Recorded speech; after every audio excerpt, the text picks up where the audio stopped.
Welcome to Normalizing Non-Monogamy, the podcast where we interview incredible people from across the entire spectrum of non-monogamy to hear their fascinating stories. We strive to bring guests on the show who have a healthy approach to non-monogamy. However, it's important to remember that everyone does it a little bit differently, and the views and opinions expressed by our guests do not necessarily reflect our own. Additionally, we produce this show for entertainment purposes only. Please be aware that we aren't doctors or therapists. Consult a medical professional for anything regarding your health that you might learn about on the show. Enjoy! Welcome to episode 2 of the Power of Witness series. We are back this time with Bill and Felice for their episode, their chance on the hot seat. And we have just a short little intro with Finn and Catherine here. And really quick, Emma said, hello, Catherine.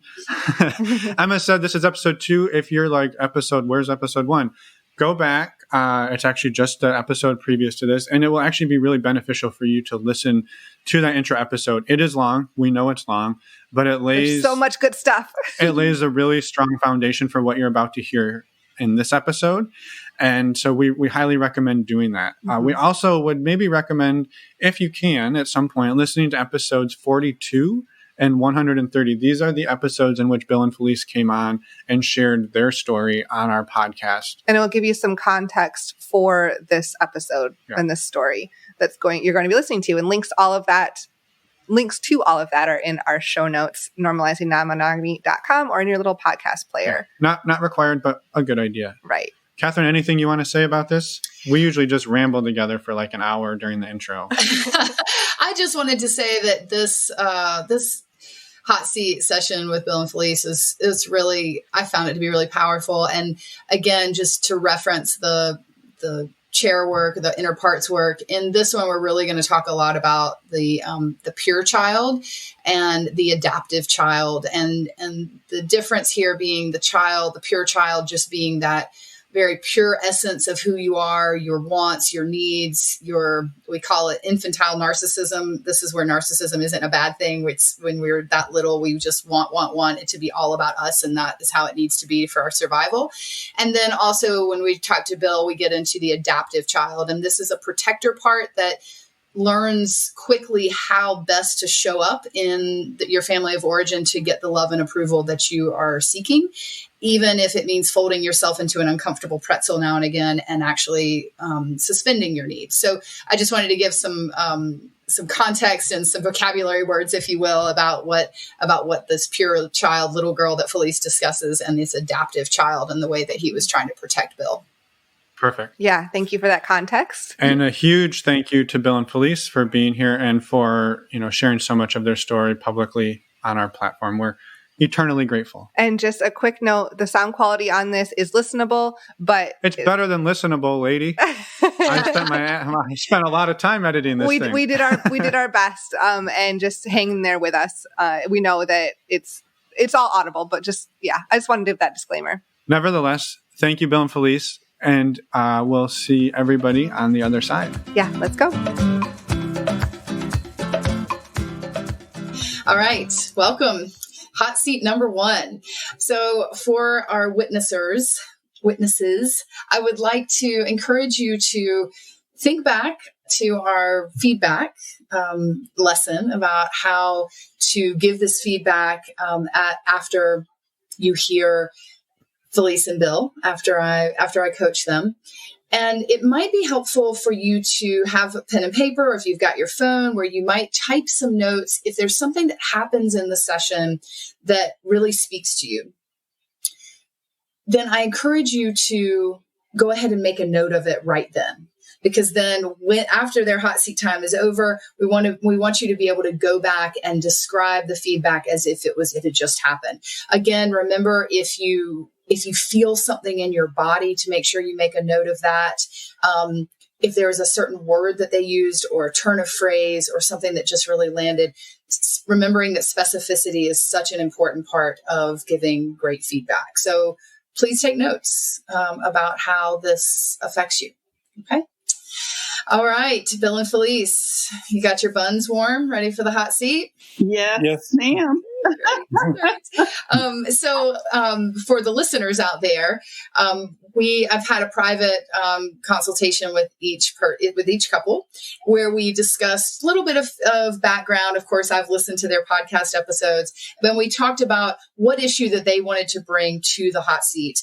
And it's a challenging ask because this is an issue that needs to fit in 50 minutes. Usually I work with people for an hour and a half at one time, much less many times. And it needs to be something, I've asked them to make it something juicy and vulnerable enough that it's real and interesting, but not so juicy and vulnerable that they would feel unsafe sharing it with being witnessed, and of course with all of you listeners out there later. So quite the ask and the challenge that I've given them. So Bill and Felice, I'll turn it over to you and let you give them a very quick recap of what you all decided would be an issue that you wanted to work with, and then we'll maybe a little bit about the feedback or the homework that I gave you to prepare, if that feels appropriate, so that we can jump right in and use this time. Great. Well, thank you so much for allowing us to do this. Bill and I have been married for 35 years, and we've been together for 37 years. So if we can get in a time machine and go back to 1983, I was 19 and Bill had just turned 20 and we started dating. And I come from a very religious background, Catholic, and I had never been with anybody else. And Bill and I, we just connected on really so many levels, but not sexual. And we had some very tough years in the beginning regarding just realizing who we were and asking the other person for what we needed. And Bill was very frustrated in those early years, but he was very good to me. And now a lot of that is coming out. Now that we're in the lifestyle, he sees what he missed out on, and he has some regrets about that time, where I have let go. I mean, I realize, but I was naive. I remember, I know that I was young and not fully formed mentally about a lot of issues, but in particular my sexuality. I really haven't known my sexuality until the last 5 years. Mm. And since we opened up our relationship. So that's really been the positive part about this.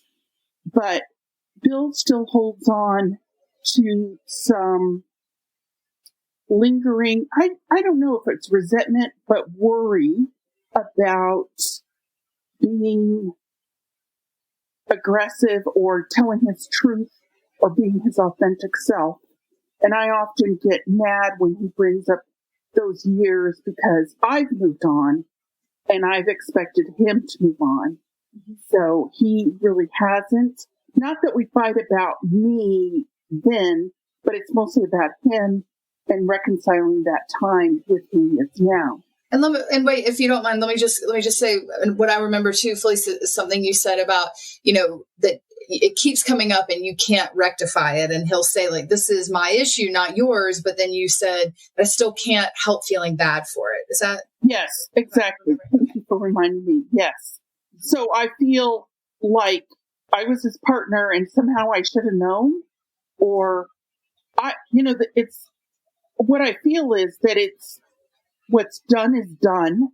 And there's no way I can go back in time and fix everything, because I would if I could, because I love Bill. I mean, with my whole heart. And if I could make things right for him, I would, but I can't. Okay. And he's going through a lot right now.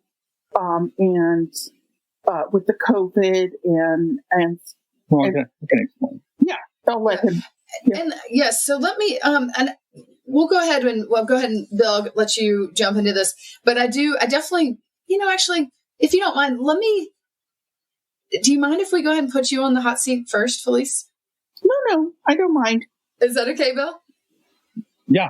If if that's what you think's best, you're the coach. Let me just, because it's just a little bit that I wanted to jump right in with this. And then I'm afraid that once we dig into what Bill has to say, that this might get lost. So if you don't mind, I'm gonna jump in and do that. Okay. One of the I think qualities that's important in a couples coach or a couples therapist is kind of being a bossy bitch and telling people what to do. So I'm gonna pull that card and jump right in. No So when I remember when we talked about this a couple of weeks ago, it's striking me, and I've chewed on it a lot since. And to me, when you talk about this is my, what Bill says, this is my issue, not yours. And you saying, I can't help feel bad about it. If I had a time machine, I would go back and fix it. There's that energy around wanting to fix it.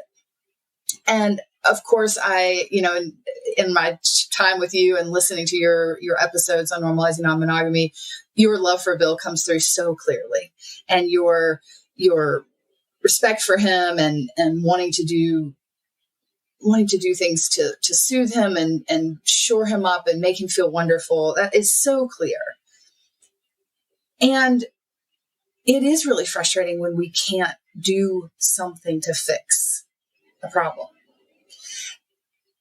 And I think Bill is right that this is his issue, not yours. And that this is a great opportunity of work for you to figure out a way to soothe what comes up for you about not being able to fix it. True. Yes. And I know last time when we talked, it was, some guilt and some shame. And like you said, maybe I should have known and all this. One of the things I wanted to throw back to you is, you have 2 grown sons. And I'm just wondering if there have been times in your parenting journey that might have been similar to this, where you saw one of your sons in pain and you could see clearly what the problem was, and you knew that it wasn't a problem that you could fix. Yes. A lot. Yeah, I've seen that a lot in both of the kids. Yes, mm-hmm. But it hasn't been, the difference is I haven't been the source of their frustration. Mm-hmm. Mm-hmm. Exactly. Where I feel like I want to take myself out of the picture and let him vent and help him through it, but I just can't seem to find that,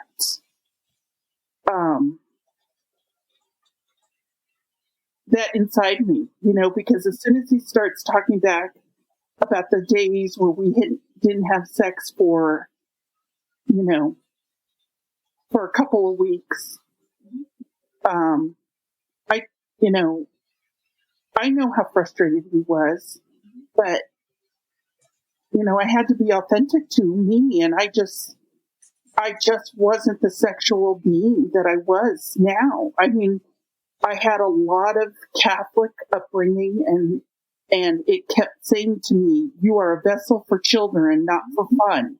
Well, and when I hear you say that, it's, some of the homework that I gave you was to start to understand some of the characters or chairs, this framework that right. I use. And, when I hear you speak like that, that sounds to me very much the adult chair. That's fact and that's truth. That is realistic. It is very compassionate to your 20-year-old self. Yeah. It is loving to that part of you, the logic and reason to say, I wish maybe I should have known, but I didn't know. If I could get into a time machine and fix it, I would. All of that sounds very adult chair, yes. Which is where we want to spend the most of our time. Right. And what I guess I'm hearing is that there's this, that your most adult and evolved self wants to be able to sit and, using our word for our series here, witness Bill in his frustration and struggle and let him vent and be his best friend in that way. And you say, and yet somehow I can't. Yes. But then what's interesting is when you say, but somehow I can't, you give me logic and reason to explain why you couldn't do those things when you were 20. But I want to stay in when he wants to vent, when you realize that you really didn't do anything wrong. You were doing the best you could with what you knew at the time, who you were at the time. And that is clear. I'm wondering about which chair, if you will, or which character gets pinged when Bill is still frustrated. Some part of you that still feels like she needs to hustle. Now, keep in mind, these younger parts of ourselves are not aware of linear time. So when Bill is frustrated, if that part gets pinged, this younger part that I want to hear a little bit more from, she may not realize that it's 2020 and all this has happened and all of this wonderful logic and reason and compassion and grace that you've given yourself. She still feels like she's on the hook or something. Right. Well, I think that has to do with my upbringing. My mother had mental illness, and she never, I was never good enough for her. And I feel a little bit that child gets dinged when Bill says things like, I was so frustrated. I didn't ask. He says, I didn't ask for what I needed. And no, he didn't. And a lot of what we've learned in the last 5 years, it feels like an eternity sometimes, is that we're both reactive lovers. Mm-hmm. And when two reactive lovers get together, it's like a magnetic, like, boom, it does. There's no initiator. There's no initiator. Mm-hmm. And so if I didn't initiate, then, and Bill really needs enthusiastic consent, that's kind of his love language or love, how he pursues. I didn't give him that. And I know why. I understand myself. But I just don't understand why he can't let it go. And wait. Instead of it about him not being able to let it go, because we're going to go over to his side of the street in a second. What I'm wondering about is what I have this, I'm kind of throwing some noodles against the wall, or have this wondering about this little piece of you that can't let your responsibility go. Now, when you've told me, and you were so eloquent in talking about it on your episode about your mom and her mental illness and the lack of consistency, and like you just mentioned that you were never enough. One of the things that can happen when you're raised in a home with mental illness is you get the message that it's your job, you are responsible for the emotional equilibrium of your caretakers. Yes. And you get this inflated sense of duty and responsibility, and really even power, that you can make her mad, you can make her sad, you can make her happy, when that's her mood disorder, right? And so it's this inflated over responsibility for her emotional equilibrium, which can make you incredibly gifted at being intuitive and reading a room and noticing things about people. That's the bright light of it. The shadow of it is this burdensome responsibility and honestly kind of misguided notion that it is your job, or that it's even within your power to affect the emotional equilibrium. When Bill's words so far, what we've heard is very much him taking responsibility. I didn't ask for what I needed, but then that's that part of you. It's almost like I hear her saying, you shouldn't have had to ask what you needed. If I was a good girl, I would have just known. Exactly. Yeah. But it's also, I think what really gets me is that I've forgotten about it. I've moved on, but I've had therapy in every decade in my 20s. I've had it in my, 20s, since my 20s, 20s, 30s, 40s, even my 50s. And I don't think Bill, he's never really dealt professionally with these issues. And I applaud him for trying now, but I've resolved myself to the life that we used to lead and understood it. And I don't understand why Bill hasn't. I guess but you're right. Every time he brings it up, I get this, I shut off from what he's telling me, and I go back and I'm that little girl again. I have tried everything in my power to make it up to you, and you still can't get over it. That's what goes on in my head.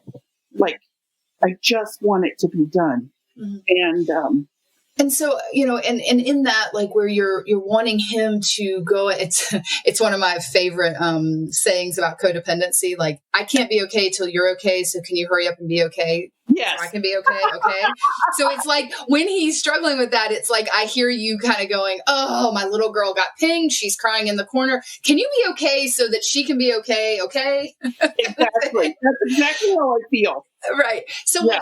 what I'm going to say though is, that disempowers you in a way that it isn't in line with the way your adult chair sits. Like the way you are able to understand Bill and yourself and your adult is not in alignment with what happens when Bill is upset and that upsets your little girl. It's like you kind of like throw hands up and you're like, can you just make this better? And it's like you give away your power. So one of the things that I'm going to throw out and suggest is that when that comes up again, that that you can sort of in your mind, or you could say this, kind of look at Bill and say, I love you and I support the work you need to do about this, because it is his work.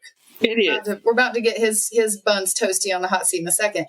But in that moment, instead of just being frustrated that he isn't over it yet, this is a beautiful opportunity that brings up for you to go and soothe that little girl, to explain to her all the things that she needed to know when your mom was having a mood swing, when your mom was in some ways emotionally abusing you, but in her mental illness, that you stay in that amazing adult that you've worked hard to be through all this therapy, to go and soothe that part of you, to be the adult that she didn't have, the stable, the stable one that would be able to show up for her emotionally, to explain it to her in a way that she could understand, or at least let that part of you trust you enough to say, this is really complicated adult stuff and it's not your job. You don't have to take this on. You get to just be a 7-year-old little girl and play with My Little Ponies or whatever it was, Yes. And so I mean, when you talk about it, I can feel that angst of like, right. Why is he still not over this?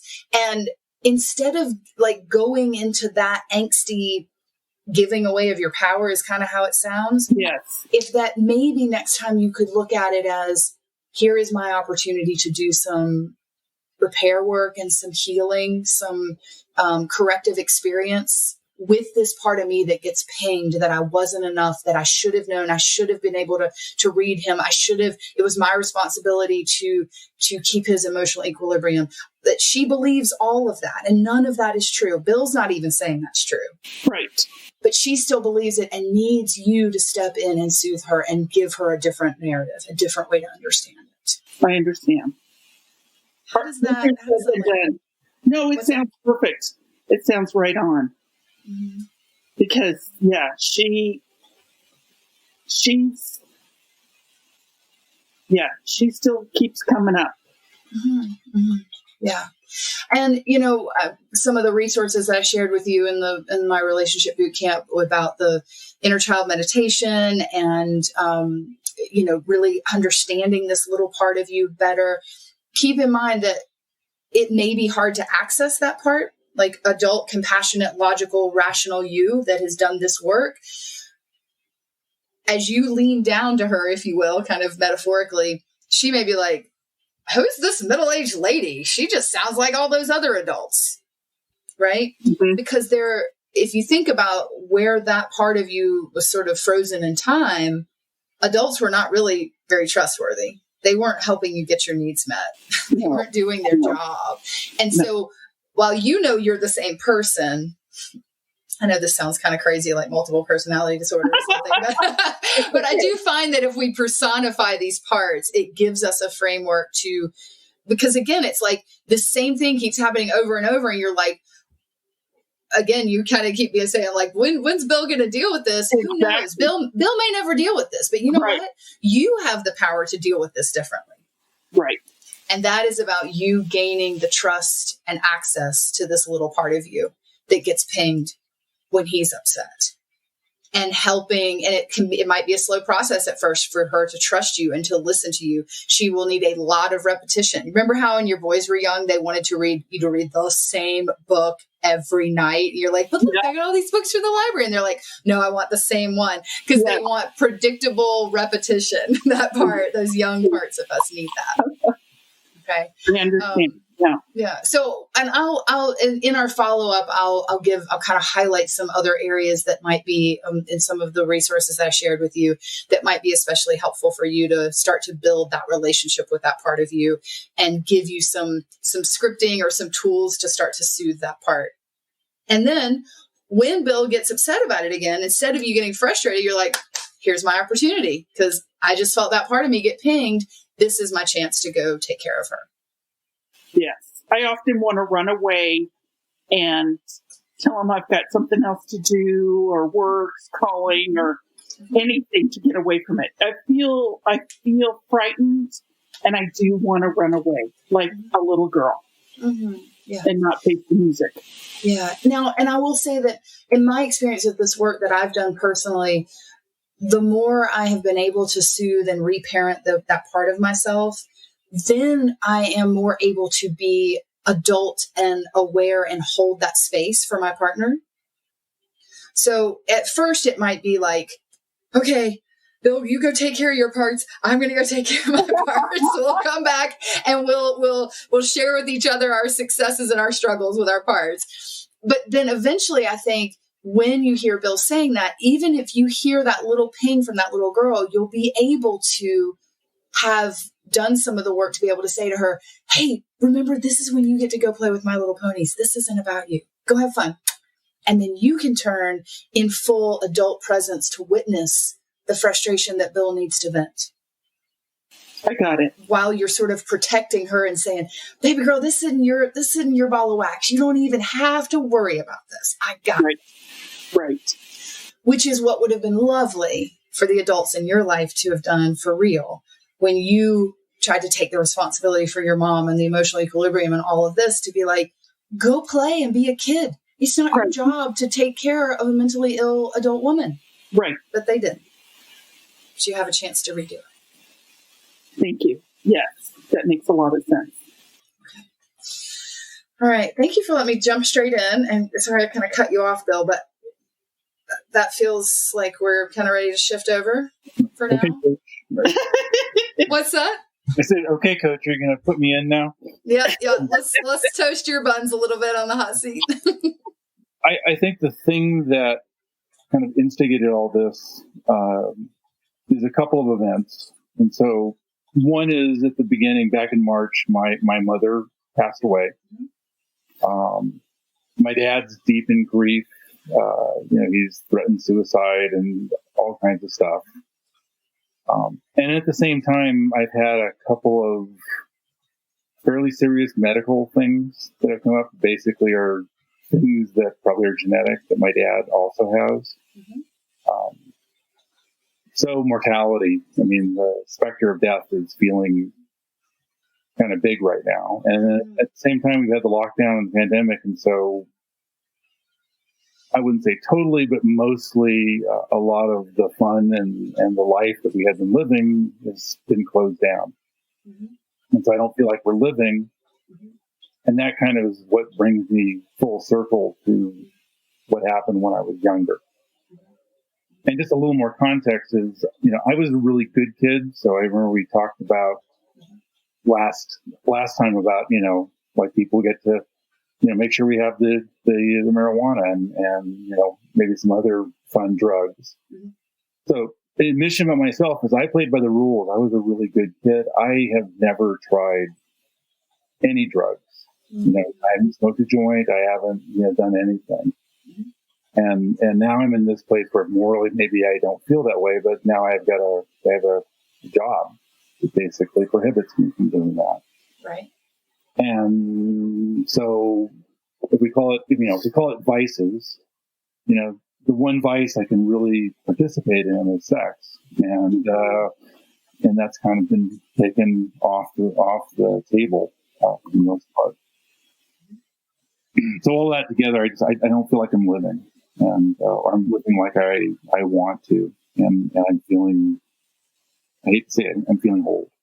Yeah, that'll certainly bring it up and certainly make it easy to, it seems pretty natural to then go and be looking retroactively at other, have a kind of the life passing before your eyes. And there's this section of the movie where you're like, damn, wish I had done that differently. Or, wow, I really didn't stand up and ask for what I needed. Or, wow, there I was in my sexual prime and not having sex with my beautiful wife the way I wanted to. So this sounds like that movie reel is showing you something that's uncomfortable for you. Right. I mean, when we got together, my libido was absolutely off the charts. Mm-hmm. And yet I was with somebody who really wasn't in a place to deal with that. And I wasn't what I realized, I wasn't in a place to actually ask for what I needed. Mm-hmm. Mm-hmm. Yeah.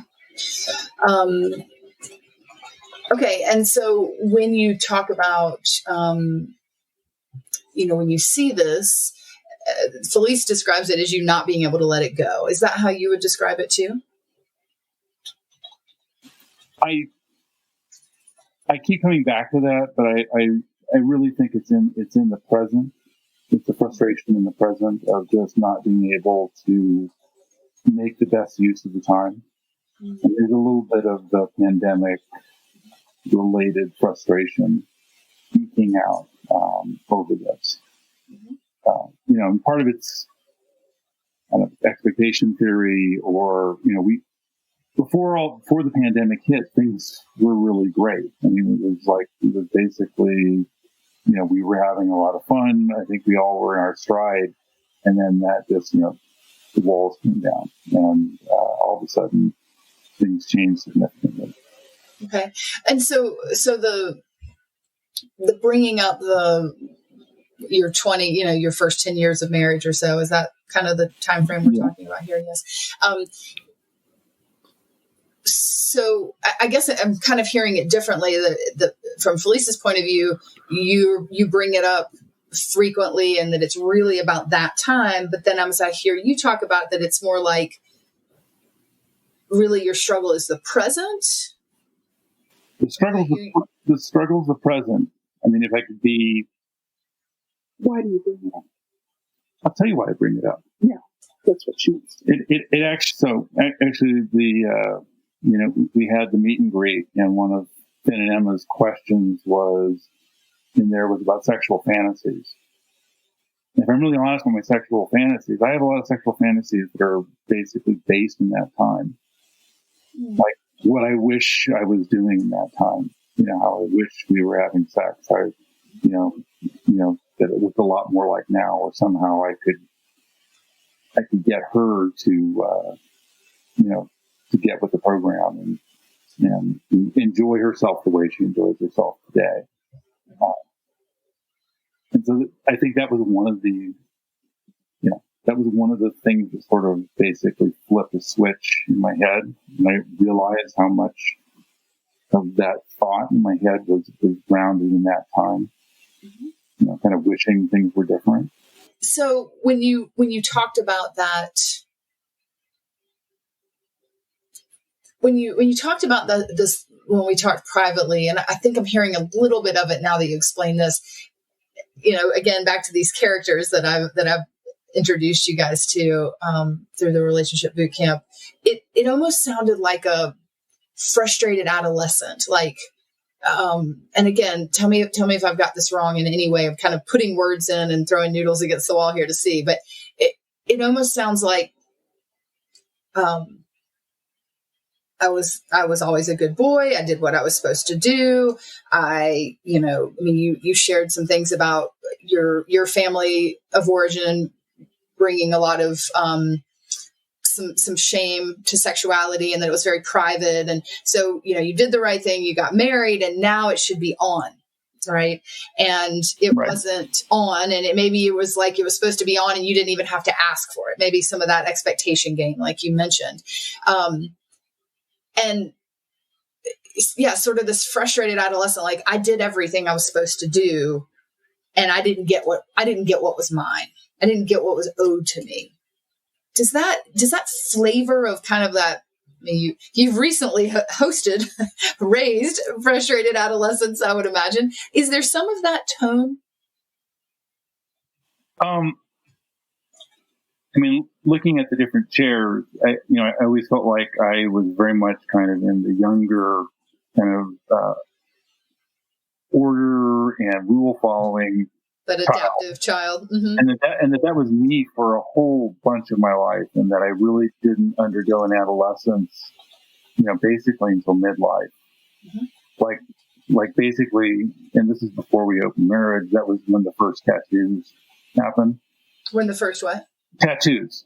Oh, okay. Mm-hmm. We got inked at around 50, and I think that was a little bit of a rebellion. Mm-hmm. What I think I realized is that the model of marriage that I was given and that I entered into, and the assumptions I made about marriage, was kind of what I was trained by my parents. And my sex life basically our sex life together didn't get going well until I basically threw that out. Mm-hmm. So basically, and this is probably 12 years after we were married, I sort of had a personal crisis that revolved around parenting and partnering with Felice. And at the end of that crisis, I think I changed the way that I changed the way we were married and the way we partnered together. And miraculously, in that same time period, our sex life also rekindled. Now you say miraculously. Was that tongue in cheek, or you see why that would happen? The reason I say miraculous is I had like a series of panic attacks. Mm-hmm. That were just absolutely terrifying. Mm-hmm. And Felice was great, and she comforted me, but in the middle of one of those ones, we ended up having sex. Mm-hmm. And the sex we had was just transcendent. Mm-hmm. It was just, had better since then, but at the time it was the best sex we had ever had by by a mile. And do you have any idea or thought about why that might be? I think we were just so intimate and connected. I was terrified of what was happening. I didn't know what was happening. I thought I was losing my mind. And, but in the wake of that, after that, our sex life. Wait, hold on. Let me slow you down for just a second. Yeah. You were terrified. You didn't know what was happening. And she was there, and you didn't push her away, and you didn't hide your fear. So you were vulnerable. You were as vulnerable as you probably had ever been. You were as weak. I've got air quotes that you can't see on podcast land. Yeah. You were weaker than you'd ever been. You weren't following the rules about how you were supposed to be as a partner, as a man, as a father, as da-da-da-da-da-da. All that was breaking down, not even because you wanted it to, but this panic, this anxiety was so high that it broke through as a panic attack, and you didn't have control. And she was there. And then there was physical intimacy on top of it. So you had, I don't know if you've ever heard intimacy broken down as into me see. So you were at your most raw, most vulnerable, and you may not have asked to be seen, but you were there. You didn't hide, didn't run away. And she said, "Oh, I see you, and I want you. I want you in a physical way."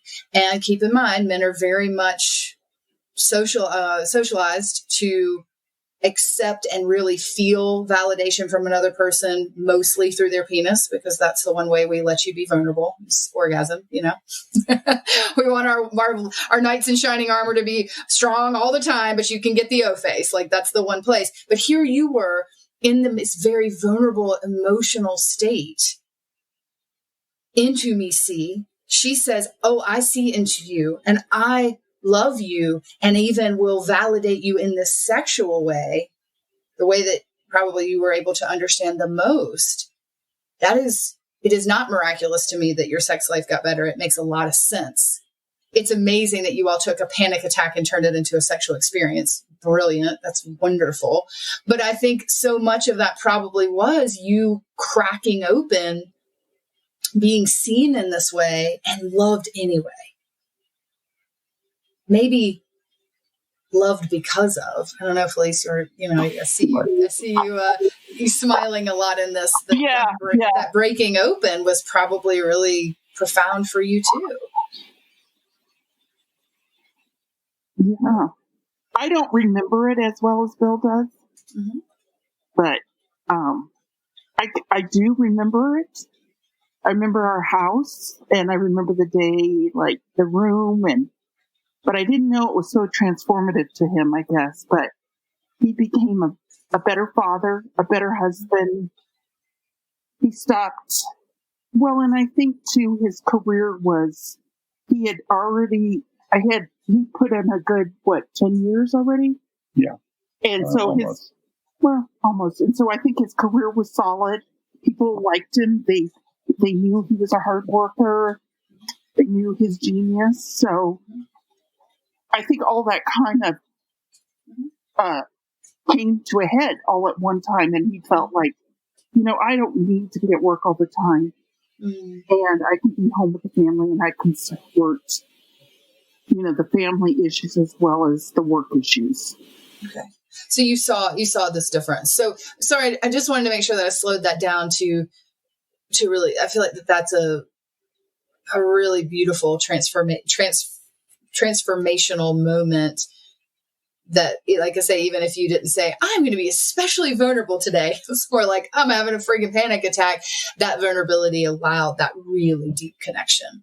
So going back, I was asking about the frustrated adolescent, and you were saying that you really didn't allow yourself any rebellion until maybe a little bit of this, and then the 50-year-old tattooing, kind of come back to this adaptive child turns into frustrated adolescent kind of thing.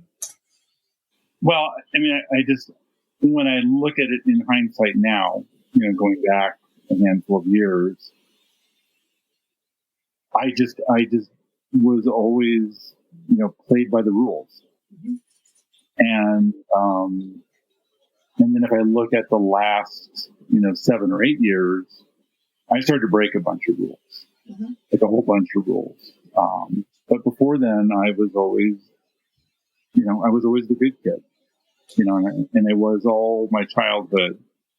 I think I realized in retrospect that I was always trying to get favor from my parents, trying to make them proud of me. And for the most part, that pride, that they never gave me that. They did not? Not really, no. Okay. It was more like all these good things you were doing were just expected? Basically, I kind of went through childhood. I think I got all the way to grad school basically on expectations. Wow.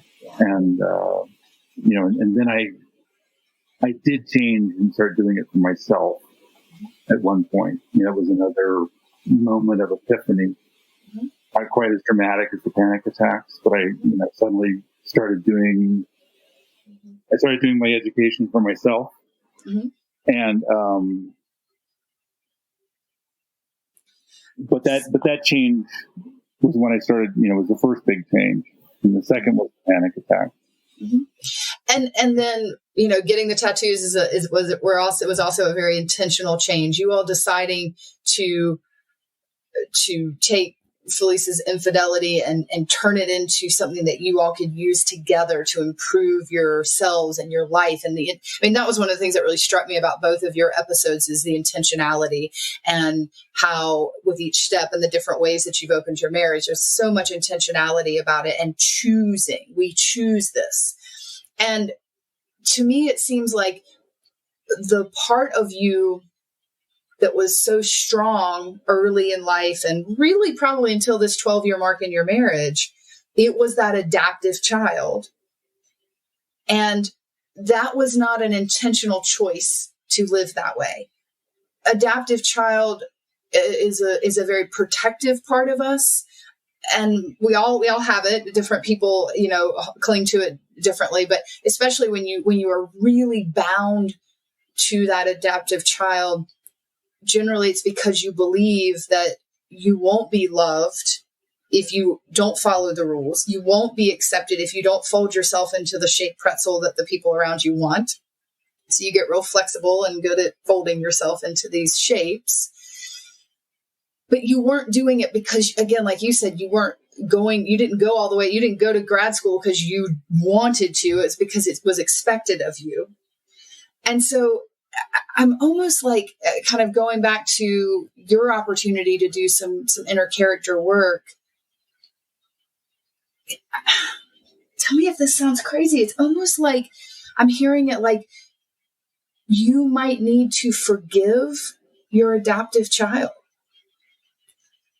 Realize that he was doing the best he could with what he had, that actually he's probably pretty badass and crafty and smart, to realize that that was the best way to protect you, the best way to survive in your family, to survive with your circumstances. And to actually look at, even though you look back and you see like, oh my gosh, look what it cost me look what it costed me. Cost me? What is that?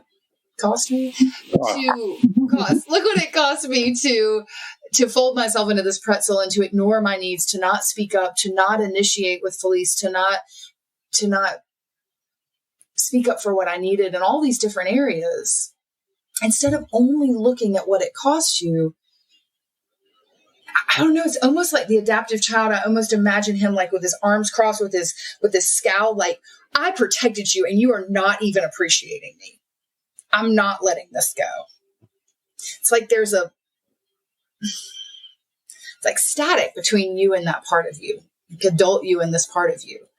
And I'm wondering about like going back and doing some understanding of why he was a crafty badass to protect you in that way.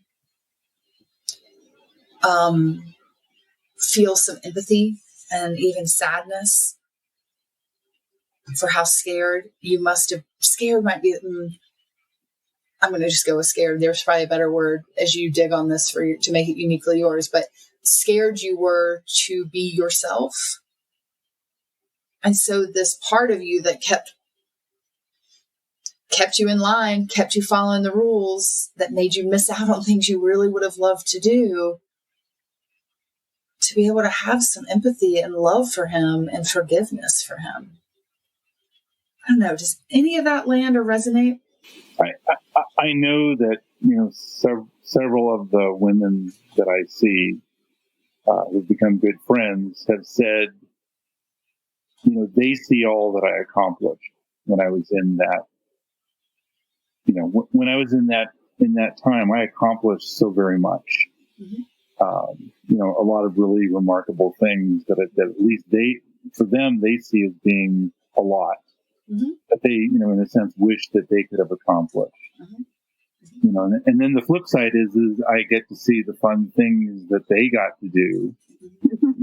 That was the other side of what I wanted to do and didn't get for myself.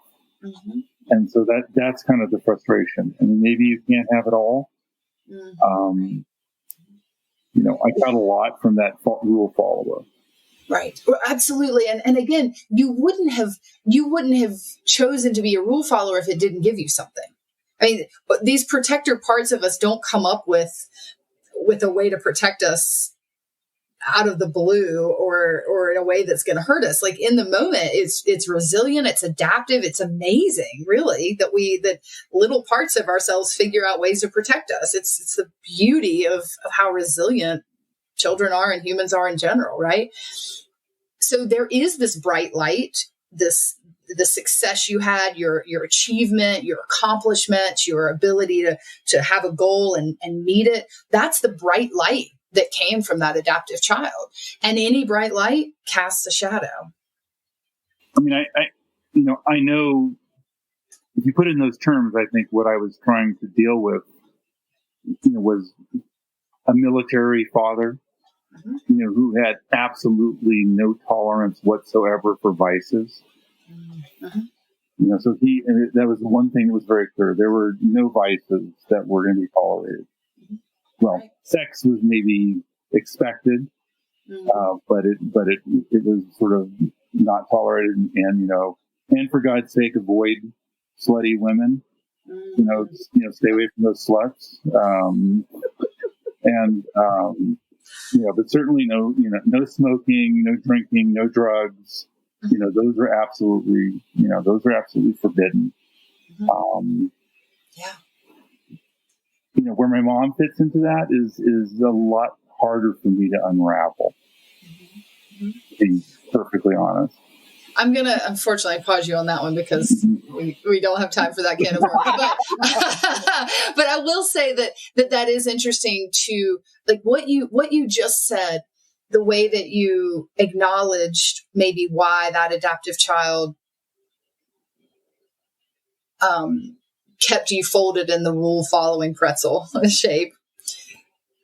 You saying, well, I did have this military father with no tolerance for vices. That is you saying to that adaptive child, oh, dude, I get you. I see why you'd go there. I see why you would help me, why you would tell me that this is the way to survive and thrive. When I do this character work with clients, often they'll be they'll come back from back when people used to go to parties, they'd come back from a party and they'd say, oh my God, Catherine, it went great. Like, all right, awesome. Let's break it down. Let's harvest what went well. And they're like, oh, it was easy. I just chained that rebellious teen or that adaptive child in the basement and told him to fuck off so I could go and have fun at this party. And it was great. I'm like, no. That's not quite what we're after here. Because when you chain that part up there, it's only going to come back hungrier and madder. It's only going to come back with more vengeance, right? To protect you. The way that we ease the control away from these parts of ourselves is to align with them, to build trust, to say, I see why you did this. I see why you were trying to protect me. Even, and sometimes this can be a really hard one when it's inconvenient or when you look at what you didn't get to do in this time of your life, is even to thank them for the protection that they gave. And like you say, to say, this was a bright light. It cast this dark shadow of things that I didn't get to do. You could have had a rebellious teen part of you that got really strong and had a way to protect you. And you might have gone and had all the fun and all the sex and not have had the success or not have, and really struggled under not having the approval of your family. Who knows which one came up? I mean, we could get into that more deeply, certainly, maybe, but not tonight. But when you talk about it, and, at least from Felice's point of view, kind of like continue to talk about it and kind of the not being able to let it go. Usually that to me pings, there is some part of you that is not feeling heard. And what I would make up is that there's this, that your adaptive child is not feeling heard and understood. Like, hey dude, I was trying to help you. And all you're complaining about is you didn't get enough sex. Really? Can we talk about how much I protected you? Not feeling that part isn't feeling understood and appreciated by you. Also hear grief. And that's okay too. Like, there is room to grieve lost opportunities, to grieve roads we didn't take, opportunities that weren't available until later. I think that it makes sense that you would be sad and have grief about that, especially right now and with the brushes with mortality and life being less fun and time ticking and all this, right? So I also would encourage you to do some grief work, where you can even look at the 5 stages of grief. As you can tell, I love a framework. So anytime I've got a framework, I can try to push data through. I love it. So, if you look at the 5 stages of grief and you think about this time, playing with the emotions of all of those stages of grief, to give yourself permission to grieve this without vilifying the situation, without vilifying who you were then that couldn't stand up. If you can love that part that protected you and do the grief work, to me, it feels like that might help this feel less crunchy. I don't know. How does that word grief sit with you? It's interesting. I mean, my father's doing a lot of work with grief, and he's actually working with one of the experts who actually, there's the 6th stage of grief now, which is meaning. Oh yes, beautiful. And so my dad and I have had a lot of discussions about that, and so I'm familiar. I haven't thought about applying. It's an interesting concept, the thought of applying grief to what I'm feeling. Yeah. I think people, it's like somebody has to die for us to give ourselves permission to grieve.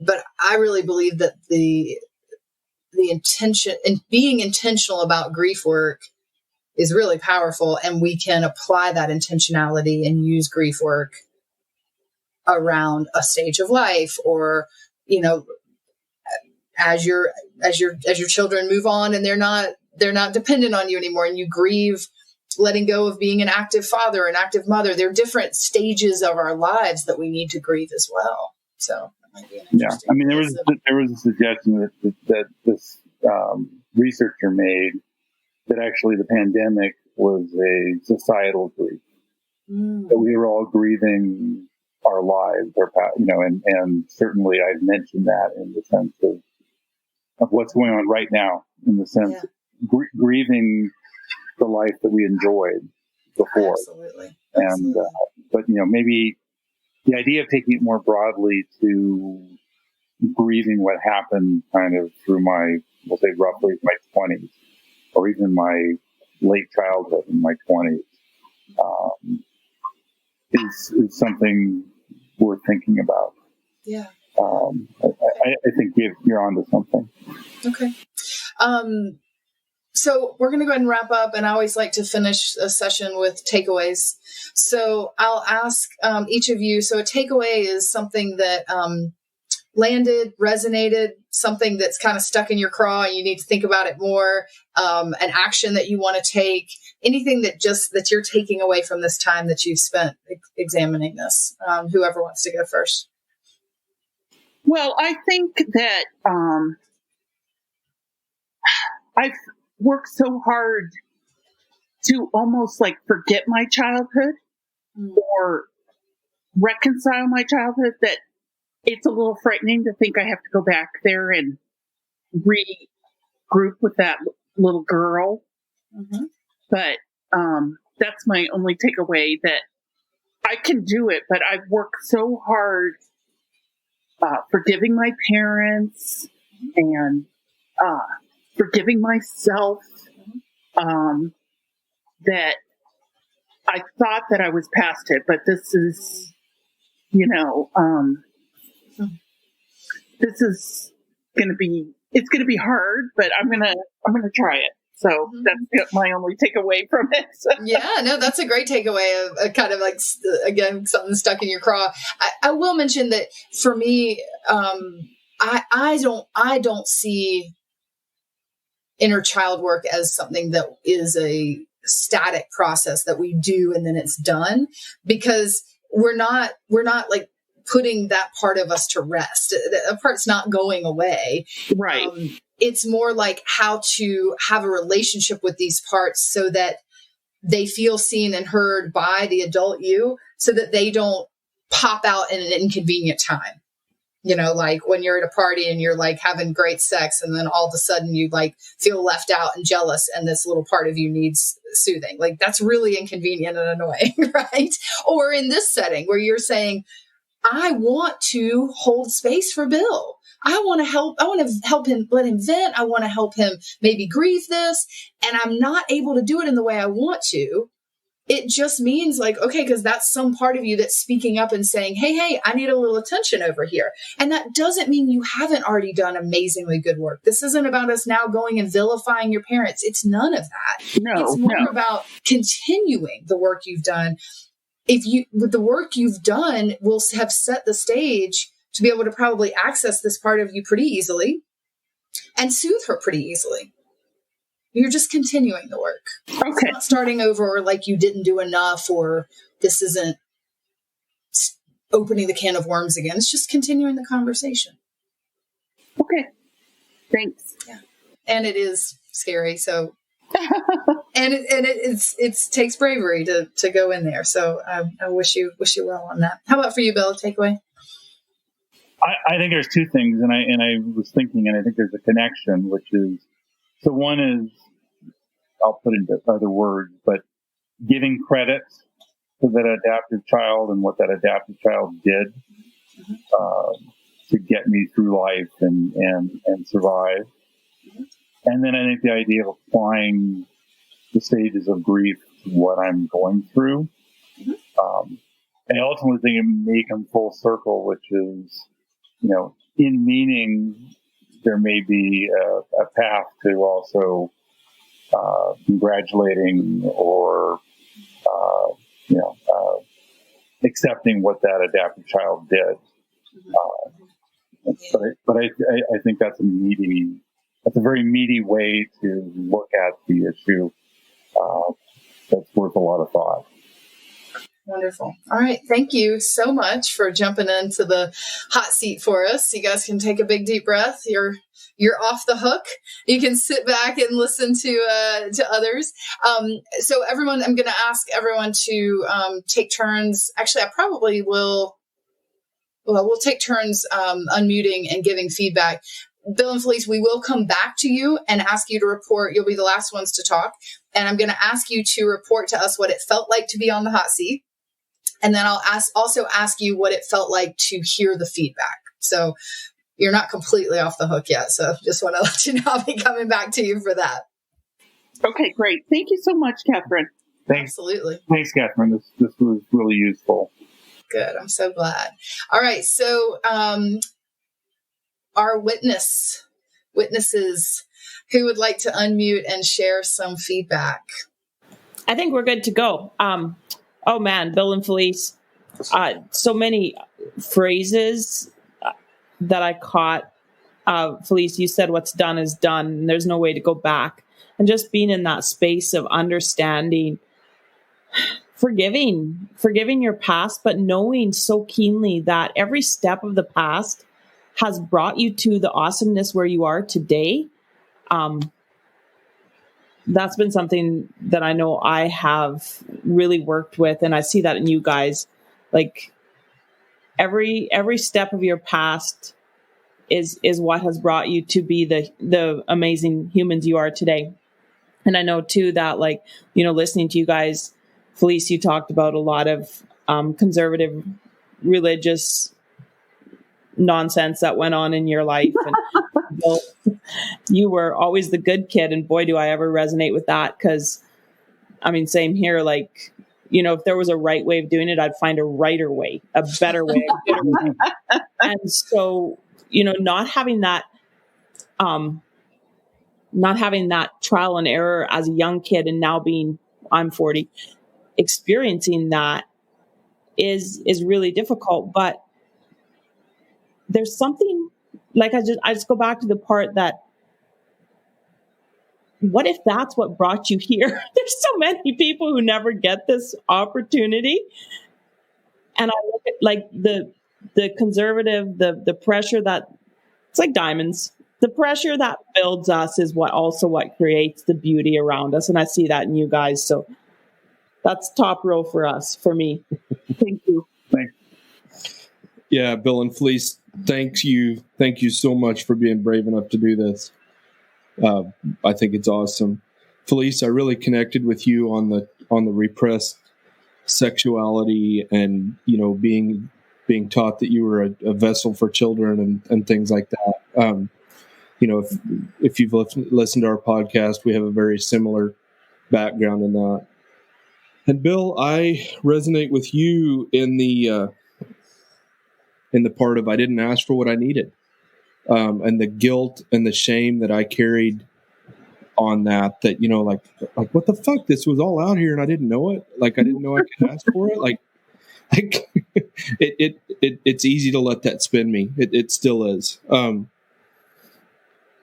just, now I'm going to bring Catherine into this, of the reminder of the adaptive child. I resonate fully with that. And getting to a point where I thank my adaptive child for keeping me safe in a situation that was the only way I could survive. Like, it was a survival mechanism, and I'm grateful for that. So again, thank you so much for just putting it all out there.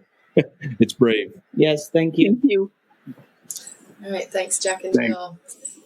All right. Who would like to go next for feedback? All right, David and Amanda. If they raise their hand first, they get to go. Well, first, thank you for sharing. That was, I saw how brave both of you are, and you've also showed us how good Catherine must be, and which makes me terrified to be on the hot seat, but also excited for maybe the therapeutic value of going through what you just went through. So thank you for doing that and taking us with you.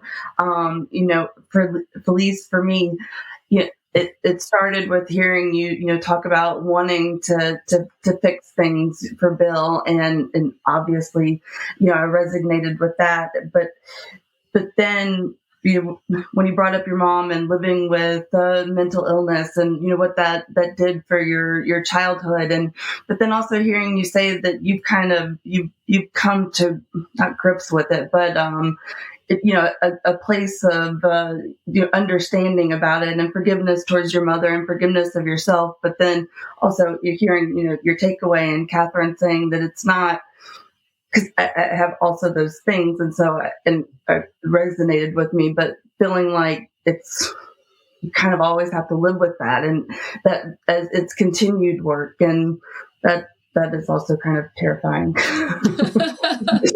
Want it to kind of be over, but and then Bill, to hear you talk about grief and how that might actually be a good process to kind of go through in the 6 different steps, and the meaning that might give sounded exceptionally hopeful that those things can kind of bring meaning and bring us full circle, as you said. Thanks, Amanda. It was emotional to hear and to be a bystander and now participating. So thank you for sharing that. It really felt powerful. And as Amanda said, this is a really wonderful format. And this is a first for us. We've not done group therapy. Actually, we're starting to think that we haven't done good therapy, but it was, in keeping, Felice, with everything that I've heard you say, when the love that you have for Bill comes through, and also the confusion about not being able to hold that space for him, and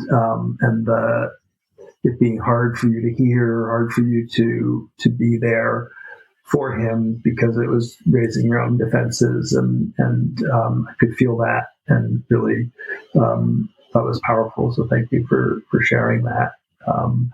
And Bill, the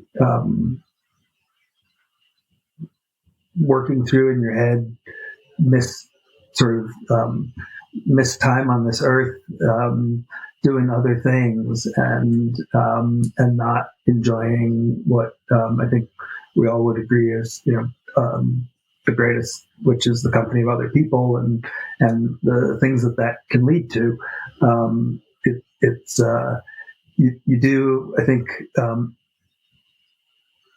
it's different for men and women and such, but you can really feel how that it's easy to get lost in that. And so, Catherine, thank you for you sort of talking about the work that needs to be done to forgive yourself there, and also Bill, the grieving of that, the sort of remorsefulness that I could feel was powerful. So thanks.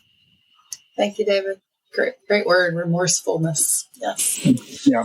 Thank you. Yeah. Wonderful. All right. Laura and Casey, you ready to jump in? Sure. Yeah, we can jump in.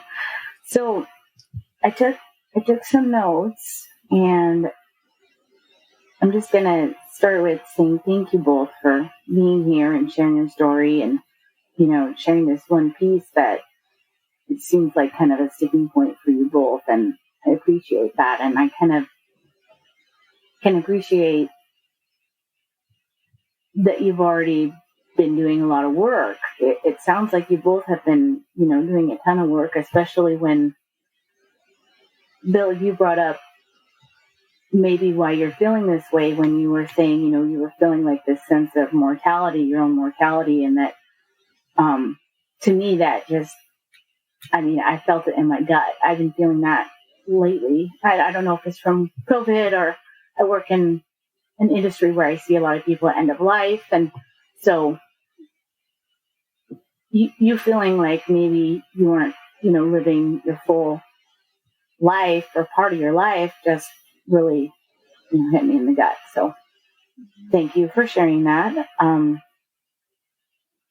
And for you, Felice, I can relate so much with hearing someone say, okay, these are my issues to fix. These are my issues to fix. And maybe you hear that, but deep down, you still almost feel a sense of responsibility to fix things. And hearing that you also are going through that was kind of hard to hear, but good to hear. I just really appreciated you both being so, open with what you have going on, and that you are both willing to do, some work to kind of make it not continue to be a sticking point and not continue to have those, sounds kind of like triggers for you both. So thank you. Thanks, Laura. Great feedback. Yeah, listening to your story, really, it was funny how both Bill and Felice had moments of such resonance with me, and it brought up a lot of old emotions that haven't been brought up in a while, and so thanks for both of you guys being vulnerable and sharing that. My big takeaway, I really liked how Catherine brought that up at the end. We've done a little bit of counseling and coaching, and I was like, why has that never been done before? What are you taking away from this? And I think of a lot of it is just hearing your story and what you guys are doing to, try to do the work. And that's just really taking ownership of, your emotions and your reactions. And I'm right there with Felice. If there's a problem, like I want to be the solver or the, or do that for her. And when you were, Catherine started saying, she was saying that you can't make her this or that or this, really hit with me, because I think I want to be all that and I can't. And sometimes I just need to work on myself, but then to be able to support my partner, without feeling an obligation to fix it. And I wish everybody on the podcast could see the amount of love. I think I even brought this up last time. You two are just, yeah, it's really fun to watch you guys and listen to your stories. So thank you. Yes, we definitely get a little extra benefit being able to see the love instead of just hearing it. Yes. All right. Thank you. Emma and Fen, do you have anything you want to share? A few quick things. First off, yes, agree. The love from you two is just incredible. And thank you so much for being vulnerable and doing this and sharing with us. It was amazing to witness both of you. And two quick things, like with Felice, I really resonated. It's been mentioned already about wanting to fix everything and you can't, like that really hit home as well. And also you said like part of you is like never good enough. That also hit home. I think on Bill's side, like the thought of applying grief in situations where you might not necessarily think of doing so is really powerful. And I think that reframing that, it was amazing to witness, and I think is something that I can reflect on as well, and how I can apply that in my own life. So thank you both for sharing and being here and all of that. Yeah, I mean, just again, a huge thank you as well from me. This has been amazing. I think when Emma said she resonated with the fixing piece, what she meant is she's married to an asshole who tries to fix everything all the time. And I didn't say that. Yeah, I know you didn't say that. But that was, a huge thing for me, Felice, right? Where I even have tried to be extra conscientious of that the last few weeks. And it's amazing how difficult it is to not do it. Where literally we'll be having a conversation and Emma will be telling me something that she's working through, and I'll start to chime in with how I would fix it. And then I stop myself and I say, never mind, I don't need to weigh in on this. This is yours. And then I'll start up again, and I just can't fucking help it. And so it is so aggravating. So that one was huge. Work in progress. So she was talking about me when she said that she resonated. And then Bill, talking about feeling like you want to live and you're not able to live because of the pandemic. I think this is something that I have really, not even just since the pandemic, but a few things that have happened leading up to that, where you really start to look at, like you said, mortality in your life and what happens at the end of it, and what do you do at this time? We have a certain amount of time and we don't know when it ends, right? And I think thinking about that it's very scary, but it also is really motivating to go out and not be afraid to do stuff. But then you're get all geared up to go do all the shit you want to do, and then they're like, oh, but never mind, you can't leave your house because you will kill yourself and everybody you come in contact with, right? And so it's it's just bullshit, right? And so that is super, super hard. Patience. I just wanted to even at 33, I know you've got a few years on me, but it's very real, and just not alone. Thank you. Thank you. One thing I just want to say, because so many people have brought up the desire to fix and the frustration of not feeling like you can fix it. Keeping in mind that, Felice, for you to be able to soothe this little part of you that gets pinged so that you can come and hold space and witness Bill, that is a tool to quote fix. That is doing something, right? It is giving the amazing gift of being able to witness and hold space and be that way that you're hoping to be. And I just always like to remind people that if you have that fix-it nature, sometimes it's just about putting the hammer down and picking up the Phillips head screwdriver. Sometimes you just need a little bit more refined tool to be able to actually use that energy you have to impact your partner positively. So it is not hopeless for you fixer people out there. Because not me at all, because I don't try to do that for a living or anything. Okay, so Bill and Felice, we're coming back to you to wrap up. I'd love to hear both of you share what it was like to be on the hot seat first, and then I'll ask you both to share how it felt to hear the feedback. Well, I'm a A-type personality. I was an actor. So I have no problem being seen and witnessed by people. And I didn't even know you guys were there, really. It was just, I was focused on Catherine and Bill. And so I didn't have any problem with that. Right. Really. So, okay. How about for you, Bill? How was it for you to be on the hot seat? I mean, quite honestly, I don't have her performer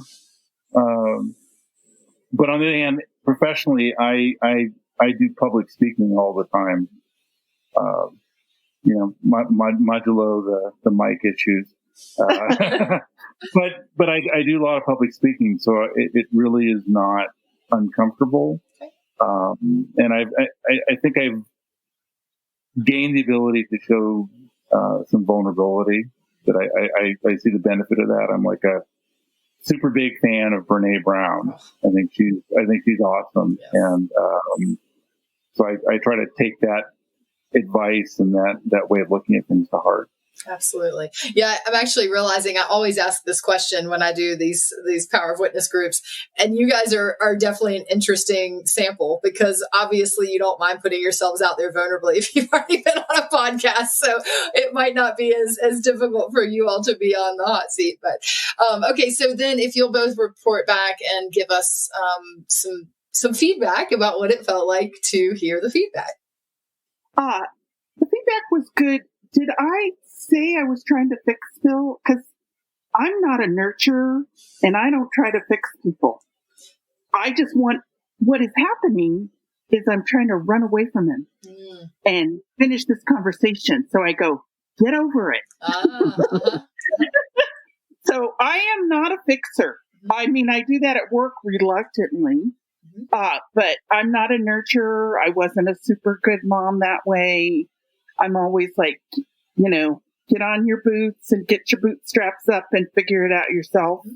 I mean, I will add to that, but I'm just frightened when Bill brings it up. I just want to run. Right.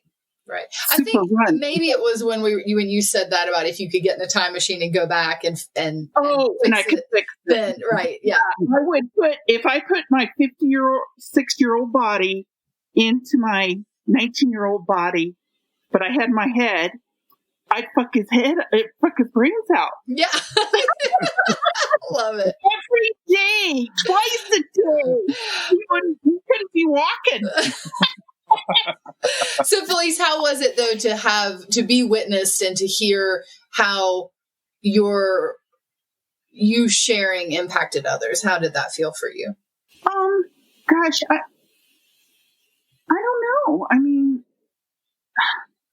I always feel like I'm being judged day in and day out by people, so no big deal. I mean, I just am that way. I always feel people are judging me, at work and stuff like that. And I've grown to not give a shit, and it's not like I don't respect what everybody said to me, but it's like, I don't know how to put this in delicate terms. So I'm putting my foot in my mouth. It's like, thank you for hearing me, I guess, and sitting through it and not walking out, I guess. Okay, fair enough. I'm sorry. I'm sorry I'm not eloquent. That's okay. I'll try to be more eloquent. Yes, you be more eloquent than me.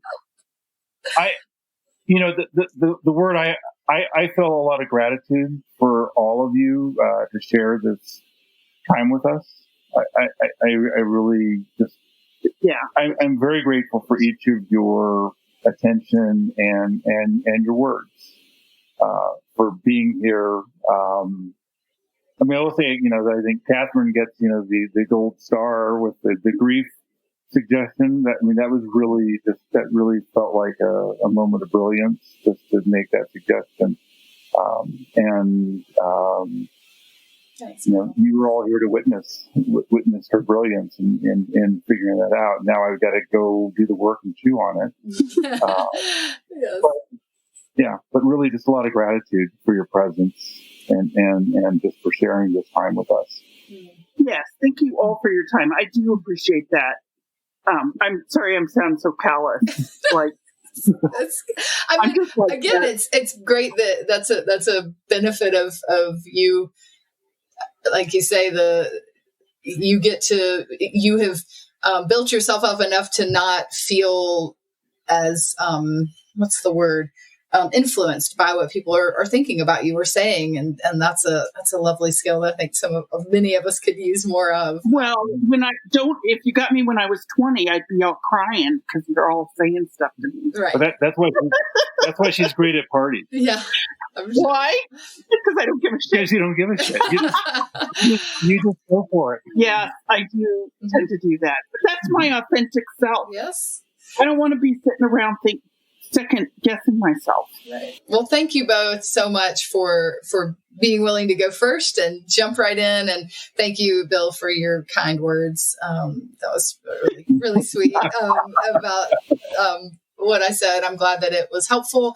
And thank you for our witnesses to Yes, thank you guys. share, and again, we're getting to know our witnesses in what they reflect back and how what you all said resonated with them. So I appreciate all of you starting the journey of being vulnerable too, leading up to your hot seat. So we'll look forward to having Jack and Jill on the hot seat next week. And I have some follow-up resources for Bill and Felice that I'll share with everybody, a couple of books. Maybe Emma and Phil, we could even put those in the show notes as resources. I have so many amazing mentors and teachers, and there's so much good information out there that I always love to send podcasts and books and articles, anything that continues the learning. So I'll send that in the MeWe group, and then Emma and Finn will add that to the podcast notes for those of you that are listening later. Okay. Thank you all. Thank you, guys. Thank you to everybody. Really appreciate it. Thank you, Catherine. Thank you. And we're back. Thank you so much for listening to this long episode, but we wanted to just thank Bill and Felice and Catherine again, and actually everyone else that was part of this Power Witness series for being vulnerable and sharing. This is not easy to do, and we are just incredibly grateful that all of you were willing to come on and share. Yeah. Any thoughts, Catherine, before we tell people who's up next week? Just again, thank you both. Thank you to Bill and Felice for their vulnerability. And I also was blown away at how well everybody did with their feedback for their first time being at the top row of the bleachers and the type of feedback that they offered. It was so authentic and so supportive of those two. So I wanted to make sure that I highlighted that exciting work. Yes. And as you can tell, it was very impactful for Finn and I as well. So this, just listening and being up in the top row of the bleachers, and it's incredibly useful. Mm-hmm. And so again, a reminder, if you're interested in doing this type of work, not just listening to it, you can head over to our website, normalizingnonmonogamy.com, click on the resources tab, and you'll find the show notes for this, or just into your podcast player show notes. And there are links to sign up for or learn more about the cohorts that Catherine is running for this in February and March and beyond. So check that out if you want to join in on something like this. And to be clear, those won't be publicized on a podcast. Those will be private. Those won't be listened to the tens of people who tune in every week. Tens of people. So our next episode for Power of Witness will be dropping next Friday, a week from today, and the next couple will be Jack and Jill, which I think we said that in this episode as well. But just a reminder, it'll be Jack and Jill. If you have a chance to listen to their episodes before next Friday, they were on episode 97 of our show, as well as Focus Friday's episode 1.7. So if you get a chance, go back and listen to those, and we'll see you next Friday.